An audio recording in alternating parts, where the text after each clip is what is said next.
Deputy CM station Ghanpur మాజీ MLA Tatikonda Rajaiah ఒక big decision తీసుకున్నారు అని చెప్పొచ్చు. ఎందుకంటే బీఆర్ఎస్లో ఎప్పటి నుంచో అసంతృప్తిగా ఉన్నటువంటి తాటికొండ రాజయ్య ఈ రోజు ఒక సంచలనమైనటువంటి స్టేట్మెంట్ చేశారు. ఇంతకాలం బీఆర్ఎస్ పార్టీకి నేను వీర విధేయుడిగా ఉన్నాను. నాకు చేసిన అవమానం అండ్ మానసిక వేదనను భరించలేని బాధను కలిగించింది.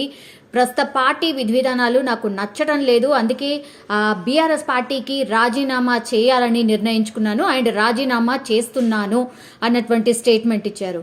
అండ్ ఆయన త్వరలో కూడా కేసీఆర్కి రాజీనామా లేఖను కూడా పంపించేయబోతున్నాను అన్నటువంటిది కూడా చెప్పిన పరిస్థితి. ఎందుకంటే నాకు టికెట్ ఇవ్వకపోవడం కారణంగా మా సామాజిక వర్గం ఏదైతే ఉందో మాదిగ సామాజిక వర్గ అస్తిత్వం మీద ఒక రకంగా దెబ్బ పడింది, మమ్మల్ని అవమానించారు అన్నటువంటి మాట కూడా చెప్పారు. నా సామాజిక వర్గానికైతే నేను క్షమాపణలు చెప్తున్నాను.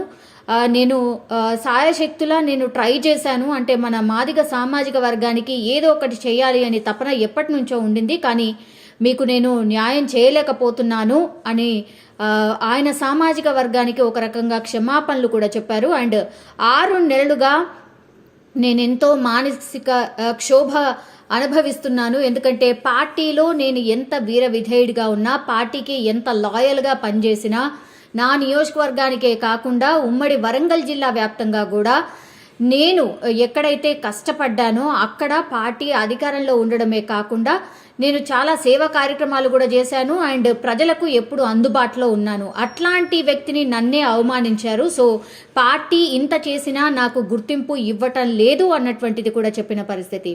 అయితే ఎన్నికలు జరిగినప్పటి నుంచి ఎలాంటి స్పందన లేదు. అంటే నేను అధిష్టానంతో మాట్లాడదామని ఎంత ట్రై చేసినా కూడా వాళ్ళు ఎవరు స్పందించట్లేదు, ఎవరు అందుబాటులోకి రావట్లేదు. అండ్ ప్రజాస్వామ్యబద్ధంగా ఏర్పడిన కాంగ్రెస్ ప్రభుత్వాన్ని బీఆర్ఎస్ నేతలు కూల్చుతామని పదే పదే మాట్లాడడం కూడా కరెక్ట్ కాదు అన్నటువంటి మాట కూడా చెప్పారు. సో ఒక రకంగా పార్టీని ధిక్కరిస్తూ చేసినటువంటి వ్యాఖ్యలు అని చెప్పొచ్చు. బీఆర్ఎస్లో ఉంటూ బీఆర్ఎస్ పార్టీకి సంబంధించిన లైన్ని ఆయన క్వశ్చన్ చేసిన పరిస్థితి కనిపిస్తోంది. సో బీఆర్ఎస్కు క్షేత్రస్థాయిలో ఆదరణ కరువైంది. ఇప్పుడు గ్రౌండ్ లెవెల్లో బీఆర్ఎస్కి ఆదరణ కరువైంది. ప్రజలు ఎవ్వరు కూడా మనను పట్టించుకోవట్లేదు.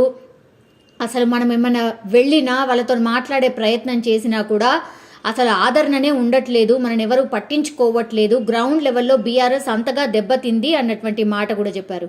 సో ఇక మున్ముందు బీఆర్ఎస్కు మరింత గడ్డు కాలం ఉండబోతుంది అన్నటువంటి మాట కూడా చెప్పారు. సో ఇప్పుడే ఇంత ఉంది, ప్రభుత్వం మారిన 55 రోజుల్లోనే ఇంత వ్యతిరేకత ఉంది, ఇంకా రాను ఇంకా భయంకరమైన పరిస్థితి ఉంటుంది, బీఆర్ఎస్ పార్టీలో గడ్డు కాలం ఎదుర్కోబోతోంది అన్నటువంటి మాట కూడా చెప్పారు. ఏ పార్టీలో చేరబోయేది త్వరలో ప్రకటిస్తానని చెప్తూనే కాంగ్రెస్ పార్టీ వైపు చూస్తున్నానని డైరెక్ట్గా చెప్పారు.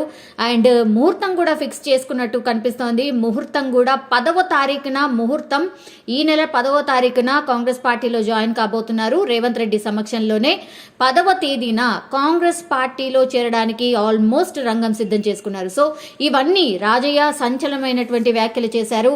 స్టేషన్ గన్పూర్లో నాకు టికెట్ ఇవ్వలేదు, అయినా సరే కష్టపడండి, పార్టీ కోసం క్యాండిడేట్ని గెలిపించడానికి ప్రయత్నించండి, మీ వంతు కృషి చేయండి అంటే ఆ మాటకు కూడా కట్టుబడి ఉంటూ స్టేషన్ గన్పూర్లో నేను ఆ అభ్యర్థిని గెలిపించడం జరిగింది. అయినా సరే ఇప్పుడు పార్లమెంట్ ఎలక్షన్స్ వస్తున్నాయి కాబట్టి మరి పార్లమెంట్ టికెట్ ఏమన్నా ఇస్తారా అన్నటువంటిది మాట్లాడే ప్రయత్నం చేసినా కూడా అధిష్టానం ఆర్ పెద్దలు ఎవరు స్పందించట్లేదు. సో ఘోర అవమానాల్ని నేను ఇంతగా ఫేస్ చేస్తూ కూడా నేను పార్టీలో ఎందుకు కొనసాగాలి, గతంలో కూడా నేను కాంగ్రెస్ పార్టీలో ఉన్నాను కాబట్టి కాంగ్రెస్ పార్టీని వీడి 12 సంవత్సరాలు అవుతోంది. సో ఇది ఒక రకంగా అజ్ఞాతవాసం అనుకోండి. అజ్ఞాతవాసం తర్వాత నేను మళ్ళీ అదే పార్టీలో జాయిన్ కావడం నాకు చాలా సంతోషాన్ని ఇస్తుంది. అండ్ కాంగ్రెస్ పార్టీ పూర్తిగా ప్రజాపాలన అందిస్తోంది, ప్రజల మధ్యలో ఉంటుంది కాబట్టి అట్లాంటి పార్టీలో ఉంటే మా మనుగడే కాదు నా సామాజిక వర్గానికి కూడా నాకు న్యాయం చేసినట్టుగా ఉంటుంది అన్నటువంటి మాట చెప్పారు. సో చాలామంది పేర్లు వినిపిస్తున్నాయి. ఈ మధ్యకాలంలో చాలామంది కాంగ్రెస్ పార్టీలో జాయిన్ అవుతారు ఆర్ కాంగ్రెస్ వైపు చూస్తున్నారు అన్నటువంటి మాట వినిపిస్తున్న నేపథ్యంలో ఒక రకంగా మాజీ ఎమ్మెల్యే తాటికొండ రాజయ్య ఆల్వేస్ ఒక సెన్సేషన్ క్రియేట్ చేస్తూ ఉంటారు. అందులో భాగంగానే ఈరోజు ఒక సెన్సేషన్ వార్త అనుకోవచ్చు. ఎందుకంటే పార్టీ మార్పుపై ఆయన క్లారిటీ ఇచ్చేశారు. ఆయన గతంలో కూడా డిప్యూటీ సీఎంగా పనిచేశారు. అండ్ స్టేషన్ ఘన్పూర్లో ఆయన